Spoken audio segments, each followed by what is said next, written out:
We're starting, and good morning, everybody. Welcome to this What's Changed conversation, which is going to be having a conversation as part of a conference we're organizing here in Istanbul, making sure that rights and choices are made for all, and all can make their rights and choices fulfilled. The idea of the What's Changed conversation is part of a global series of discussions. This is our second in this region. There have been many more all over the world. The idea of those conversations is to find the insights that have catalyzed change since the International Conference on Population and Development 25 years ago, and to look at what is the unfinished business that we together need to work towards, to making sure that indeed rights and choices for all becomes a reality. The format is a conversation with 4 experts, and I'm really pleased to welcome the 4 that we have today. So we have Susanna Phillips, who is the Deputy Director of Women Enabled International, on my far left. We have Liazat Kaltayeva, who is the chairperson of the Association of Women and Disabilities, Shirak, from Kazakhstan. We have David Evangelista, who is the president of Special Olympics Europe and Eurasia. And next to me, we have Fatima Bulic, who is the project coordinator for the Information Center for Persons with Disabilities, LOTOS, in Bosnia and Herzegovina. I'm going to say a little bit more about them when I ask them the first question. We're going to have 3 rounds of questions, pulling out what it is that firstly may have been successful. Second round, looking a little bit more, what are the obstacles that we need to overcome? And then thirdly, looking at the way forward. So I'm going to, the conversation may be at times in Russian and at times in English.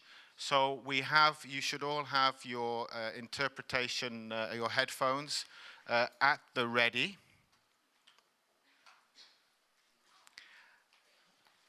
And let me start then by asking Susanna. So Susanna, you have a very impressive legal background. You are previously a clinical fellow with the Human Rights and Justice Center at New York University School of Law. You worked with the Center for Reproductive Rights. One of the things that you did there was investigate and litigate discrimination against forced sterilization of women living with HIV. You have a very powerful, strong commitment to advocacy on behalf of people with disabilities. 25 years ago, the International Conference on Population and Development made a paradigm shift from human numbers to human rights. Over the last 25 years, what are some of the frameworks that we've seen being put in place? And what are some of the positive results of that from your perspective? Thank you. Great. Thanks very much, Ian, and thank you all for being here. It's really wonderful to be in this room with all of these excellent advocates and participants. 25 years ago, there were promises that were made, and I think there was a really robust participation by women with disabilities at the ICPD, which led to really excellent language respecting the rights of women with disabilities, recognizing them as equal holders of rights, in particular around sexual and reproductive health and rights. And we're still waiting to see that really translate into a shift in the numbers and the data and evidence that we have. And actually, the lack of data and evidence is one of the biggest challenges of really giving full effect to the frameworks that we do have. But one of the things that we've noticed, particularly in the past decade, since the adoption of the CRPD, the Convention on the Rights of Persons with Disabilities, is that there's been a legal shift. There's been a shift in the normative framework that has been really transformative. Because with the CRPD, as Alana mentioned in her opening remarks, we're seeing that women and girls with disabilities are recognized as holders of sexual and reproductive health and rights. Governments have voluntarily committed to those rights, and that's a really strong statement. And actually, this is the first international treaty that explicitly protects sexual and reproductive health and rights. It's the first international treaty that explicitly protects against violence and abuse, which we have a women's rights treaty, and it still is silent on gender-based violence. So the fact that the CRPD was adopted and takes a gender lens to all of these legal protections is a really massive step forward, and particularly when we know that women and girls with disabilities are at least 2 to 3 times as likely, and in some cases as much as 10 times as likely to experience gender-based violence. That's a really important commitment to see. And we're slowly starting to see that legal framework translate into developments at the national level as well. Just last month in Colombia, they passed a new law with very robust protections for legal capacity of persons with disabilities. And women and girls with disabilities experience much higher rates of forced sterilization, forced abortion, and forced contraception, often because they're denied their legal capacity. It is stripped away from them, and guardians, judges, institutions are able to make those decisions on their behalf. And so having those very robust legal protections for their legal capacity is a massive development forward, and we're hoping that that will translate into a positive model that we'll see replicated in other countries as well. Thank you very much. Let's hear a little bit from another dimension to people with disabilities, and I'd like to ask David. David, who is the Regional President and Managing Director of Special Olympics, and he's overseeing 50 countries' program operations there. David is one of those effortlessly gifted speakers, passionate advocates for people with intellectual disabilities, and has this gift of engaging different partners for bringing us more people around to make sure that the rights that Susanna talked about are really put into reality. David, could you say a little bit about how you see the transformation, if there is a transformation over the last 25 years, and from your perspective, particularly for people with intellectual disabilities? Thank you. Well, thank you very much. Am I on? I'm on. So Ian, I share your anxiety of the live feed. I share the anxiety of your kids, and my kids at least, seeing me misstep. I will say thank you very much to Alana for the very kind invite, and to you, Ian, for having Special Olympics here.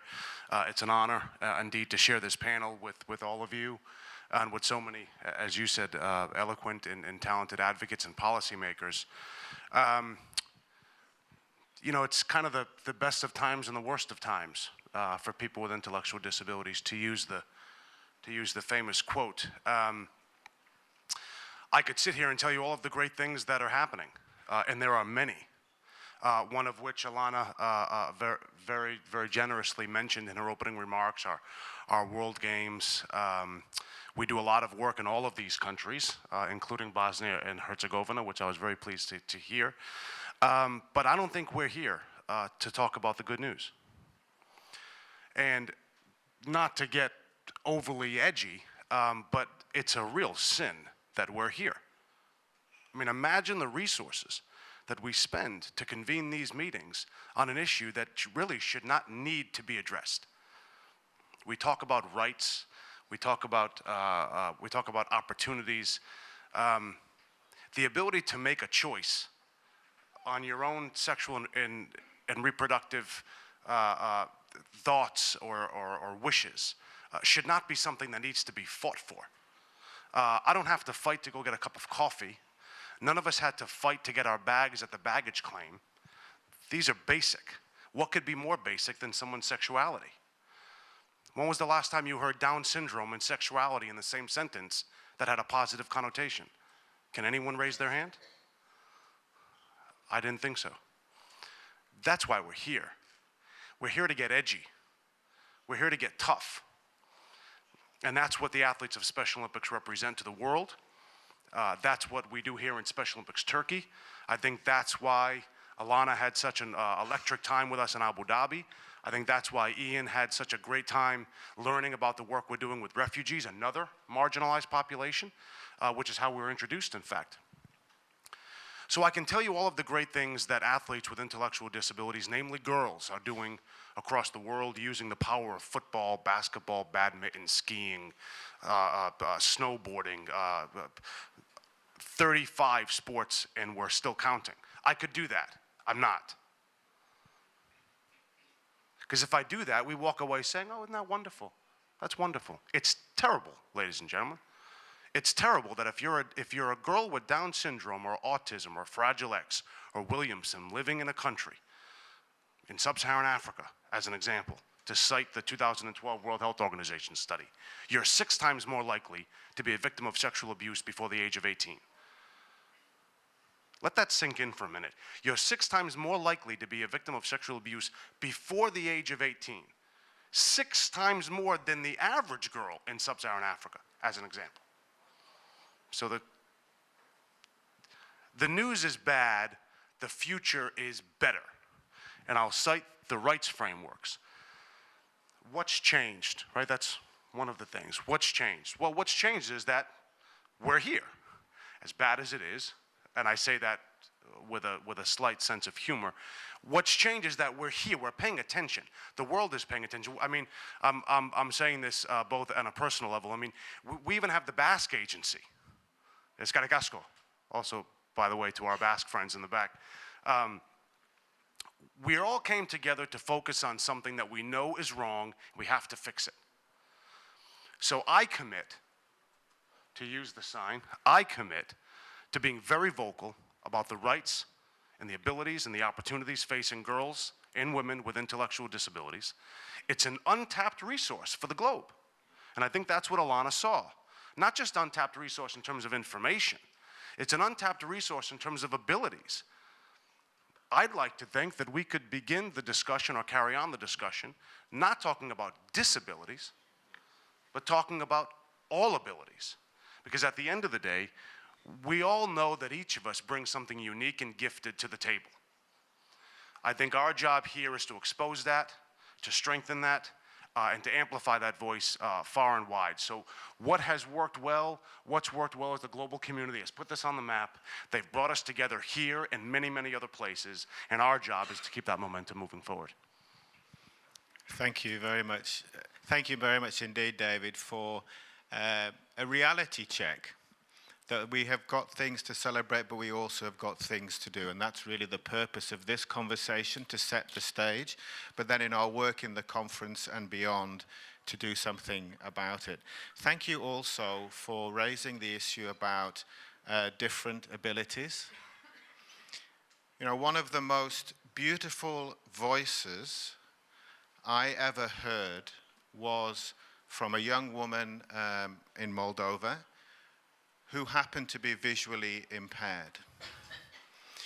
And one of the most breathtaking pieces of drama, storytelling, movement came from the young lady on my left here, Fatma, when she came to a hackathon that we did here in Istanbul, and she told her story moving round the circle of people in that group.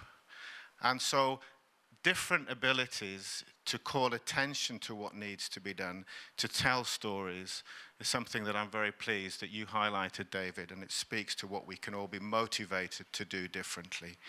Fatma is a mechanical engineer. She's leading work in Bosnia and Herzegovina, and I'd like you to say a little bit about the community that you're working with and what you think has changed over the last few years. Thank you very much, Fatma. Thank you. Thank you, Ian. So good morning. everyone. And yes, I have been working with young people with disabilities in Bosnia and Herzegovina for 5 years. And we face many challenges every day, namely, young people with disabilities in Bosnia, as one of the groups living on the margins of the society, very often encounter various obstacles meeting in our basic life needs, which are necessary for a dignified life.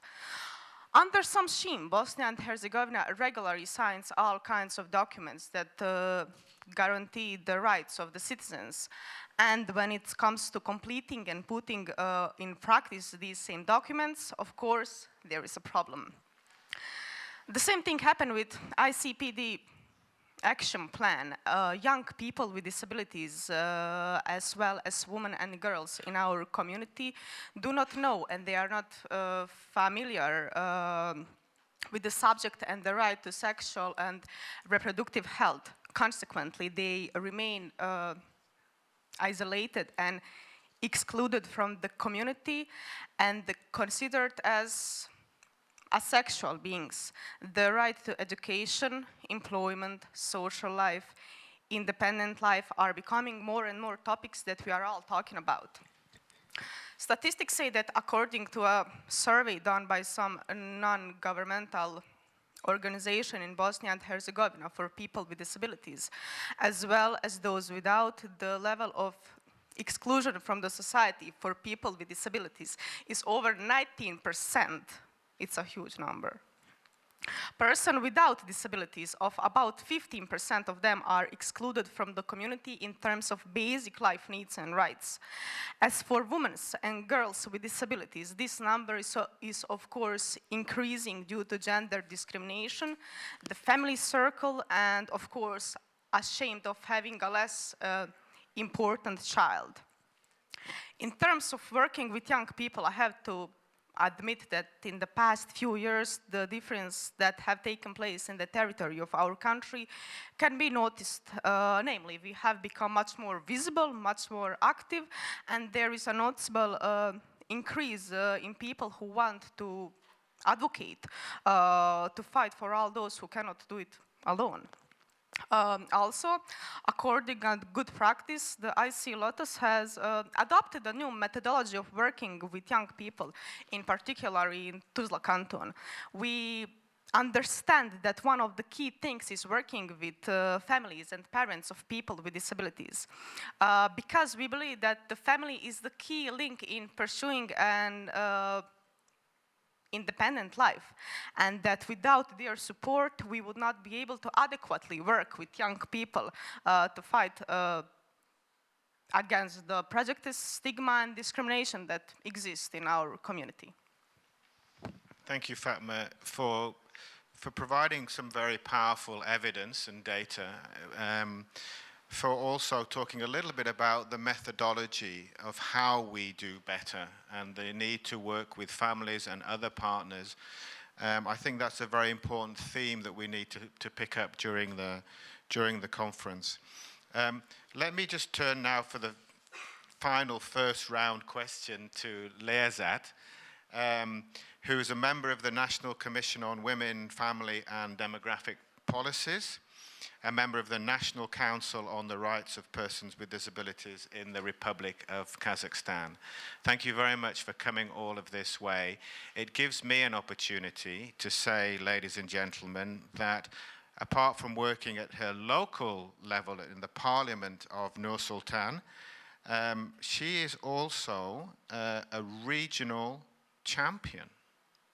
And Leazat was named the Asia-Pacific Champion of Disability Rights for the Asia-Pacific Decade of Persons with Disabilities, 2013 to 2022.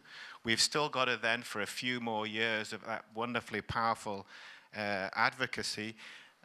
A round of applause, please, for Leazat.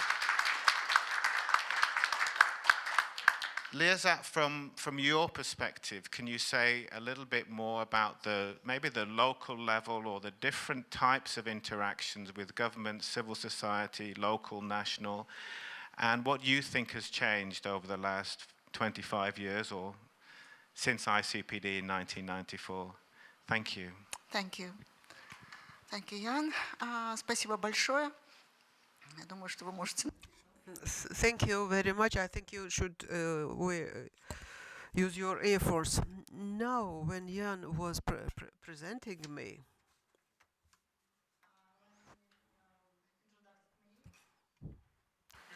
I'll start in English while you are putting on your headphones. Когда так долго Ян представлял меня и when he was presenting me and he was enumerating all my positions and etc. I remember when I was a little girl, when I was 7 years old, when I became a person with disabilities. Now I'm 54 years old, and I would like to tell you that back then I would not even imagine that I will have the possibility to go out freely into the street.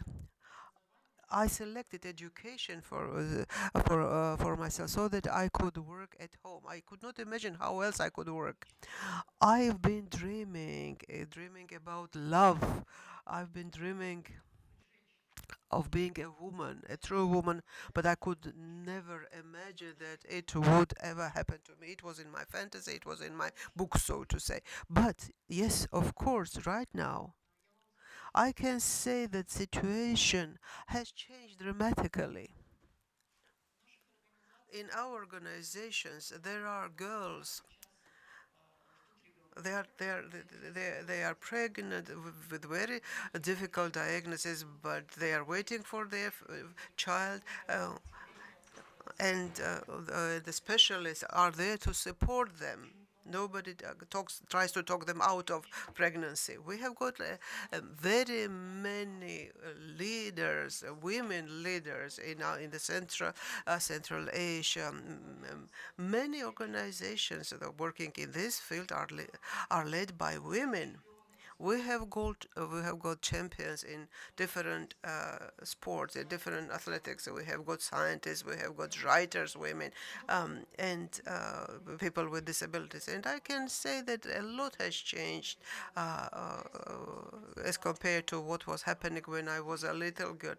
I imagined then, and I was thinking, if ever I have a family, I have to select someone like me. The stereotypes, the stigmatization in the society, they were in my head, and I believe that this is the way it should be.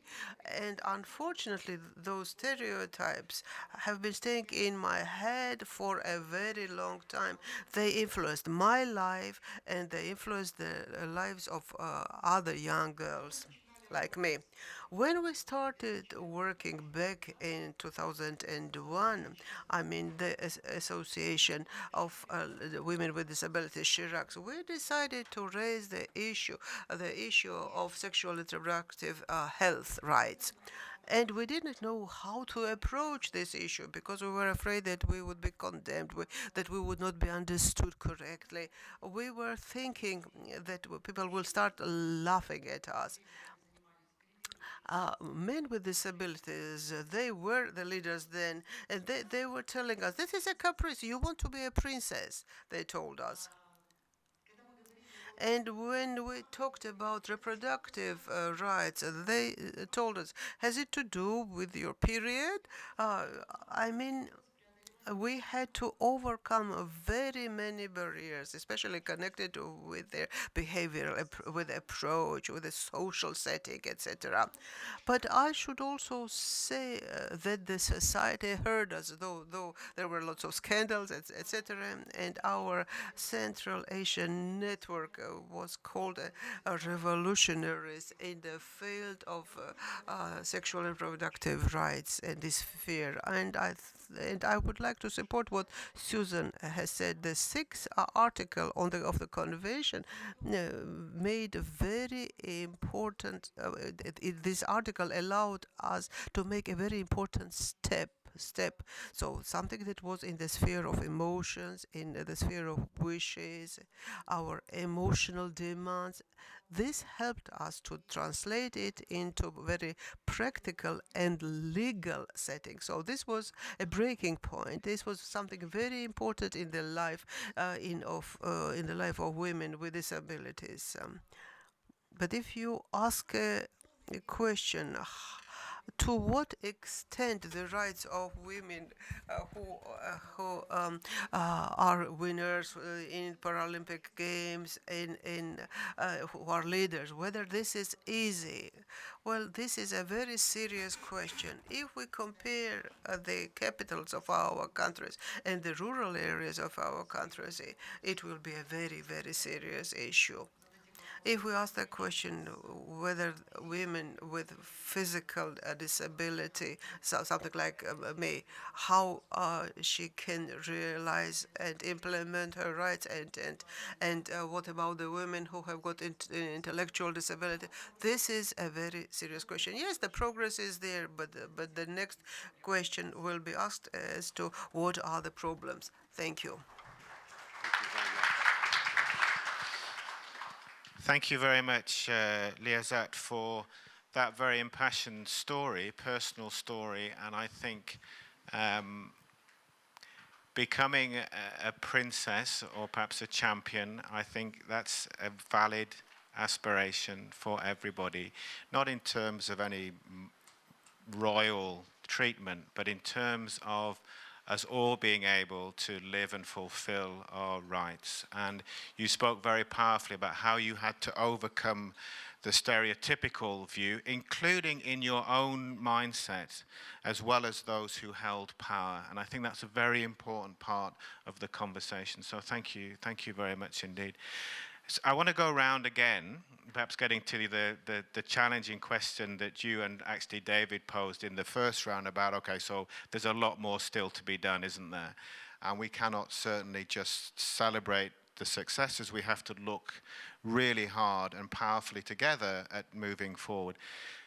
You talked, Susanna, in the first round a little bit about some of the legal advancements. So there's the frameworks and there's the power of the convention, and there are new emerging dimensions to that which are coming into play. You talked about capacity, legal capacity.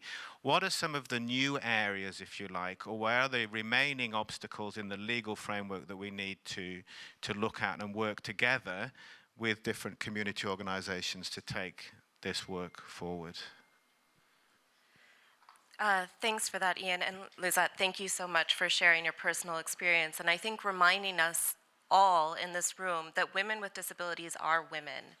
And I think that one of the biggest obstacles is reminding everyone of that and having that translate into a shift in mindset overall.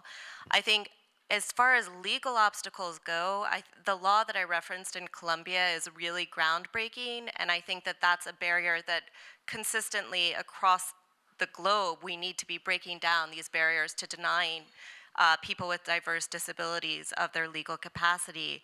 But I think that the biggest barrier is really implementing the standards that we have and giving transformative effect on the ground, really giving meaning to these rights in practice. And I think that that's the biggest gap that I see on a regular basis. You know, I mentioned earlier, women and girls with disabilities are significantly more likely to experience gender-based violence, sexual violence, significantly more likely to be subjected to forced sterilization and forced abortion, but it's also insidious in other ways as well. If you aren't able to learn about your sexual and reproductive health and rights, if you're not able to see yourself as a mother, to have people respect the fact that you are capable of becoming a mother, of having sexual relationships, of having romantic relationships, then that stops people from being able to live a fulfilling life. And so I think that really the gap that I see is just giving actual meaning to these rights that we all recognize are there, but what does it actually look like in practice? And I think that's what we're here for this workshop to do, is to talk about how do we actually translate this human rights framework, this lofty idealistic framework, into meaningful change on the ground. Thank you very much, and thank you for linking it into what we're going to be spending a little bit more time on. So the biggest gaps may not actually be in the words that we have in different conventions, that we have in the Sustainable Development Goals, that we have in the ICD Programme of Action, but the translation into real change. What are some of the ways, David, Fatma or Liazat, what are some of the ways where what is it that motivates people to change? What is it that catalyzes that confidence? What is needed to overcome the stigma and discrimination that is seen unfortunately, by those who are supposed to be working closely in healthcare or education? Well, okay. Well, I think we need to give young people a chance to be something in this world, to give, to expect something from them so they can be important part of the society. So I think it's the main thing in motivate young people, women and girls with or without disability. I take a pretty simplistic view of what makes people change. We've seen over the course of the last 50 years, Special Olympics just celebrated its 50th anniversary last year. We went from our first World Games, and I guess I'll make sure I have a photo of this during the afternoon session, but in our first World Games in 1968, in Soldier Field in the city of Chicago, massive stadium, right? Not one spectator, zero, no one. Fast forward that, I'll let Alana speak to it. How many people were in the stadium in Abu Dhabi? I think 80,000 strong. What happened? How do you go from 0 to 80,000?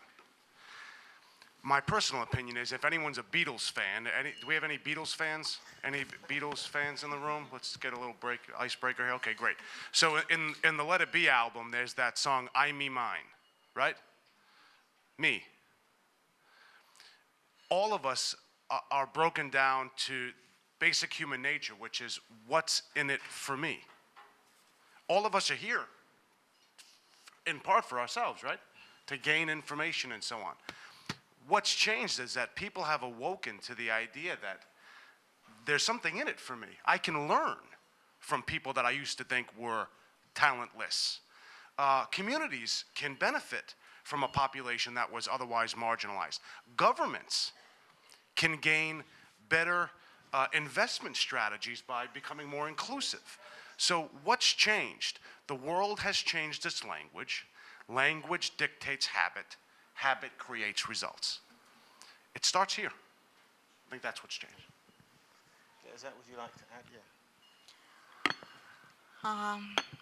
Я считаю, что Yes, I think 3 things are very important here. 3 things which could change and motivate women and young people with disabilities. And first is very famous, successful examples.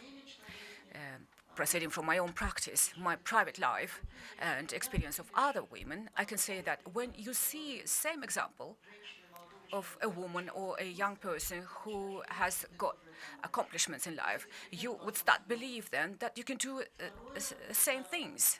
And we have to have more examples like that. And second thing, in our network, we have a pool of trainers among women with disabilities. And we try to hold all our trainings based on the principle peer-to-peer. And when a famous person, a celebrity without disabilities comes and starts training, starts teach, you have to defend your rights, you do this, you do that. People with disabilities, they listen to them, but they always think, you don't know what I really feel because you do not have disabilities. But when someone with disabilities comes in front of you and says, look, I did this, and you can do that as well, that multiplies that effect thousands times. That's why I think we have to invest into the potential to train people with different disabilities for them to train other women and other people. And third thing is that we have to do less, we have to hold less special events for people with disabilities. But we have to hold all these events, and I absolutely agree with you, we have to hold more events where people without disabilities would be participating in our activity of people with disabilities. Thank you. Thank you very Спасибо, Лизат. Конечно же, то, что вы говорите, это все очень важно, я знаю. Очень важен и по такой единый подход, когда мы говорим относительно Паралимпиады. Естественно, вот вам говорил относительно того, как работает с семьями. Конечно, это нужно все интегрировать, а не маргинализовать, продолжать маргинализовать тех людей, которые уже маргинализированы. that kind of platform here with what you're saying, but also as we take it forward in the commitments that everybody will make. I wanted to come back to the question of whether or not, apart from the power of the individual and the reflection and the change that comes from within and the understanding that there's something in it for me or there's something in it for my community, whether there are other technological advancements or other things that you think bring the power of that energy and those different abilities more to the forefront. Is there anything that you would identify out there is from a sort of, I know you're the mechanical engineer. I'm just wondering if you have any visions about the future and technology or those sorts of elements in what we do. Yeah. Well, I believe that technology is every day better and better. So I believe that in the couple of years we would have some things that we don't have now. I don't know, better wheelchairs, crutches, and stuff we need. And without their support, we would not be able to adequately move on and live our life. So I think that we just need to be creative to do something like that. And yes, and that creativity should come from the users themselves, right? Yes, David. I'm in all of this room. I might be the least technologically advanced, so I might not be the most qualified to speak to the use of technology. But I will say that the way in which, in the words of Tom Friedman, technology has helped make the world come flat. You know, if anyone read that book, you know, the world has become flat. Social media, the ability for people with intellectual disabilities or people of any ability level to control their own fitness, to control their own habits, technology has enabled us to do things that 25 years ago would have been unthinkable. I mean, unthinkable for me to make a phone call through WhatsApp 7,000 miles away using an internet connection. I mean, it's unfathomable. So the ability for people of all abilities to communicate freely, to share information on platforms like social media, but not only, on the sporting field, off the sporting field. I think one thing we haven't discussed, which I think we will, which has made a huge difference, is employment. You know, people with disabilities, people of all abilities, have a far greater chance of becoming employed. And let's face it, in most of our communities, your value is your work, in large part. So I think there's a lot happening that has made the world flat, and that has enabled marginalized populations to really get into the game. And I think our role here is to continue to flatten that land so that everyone doesn't have to face an uphill battle.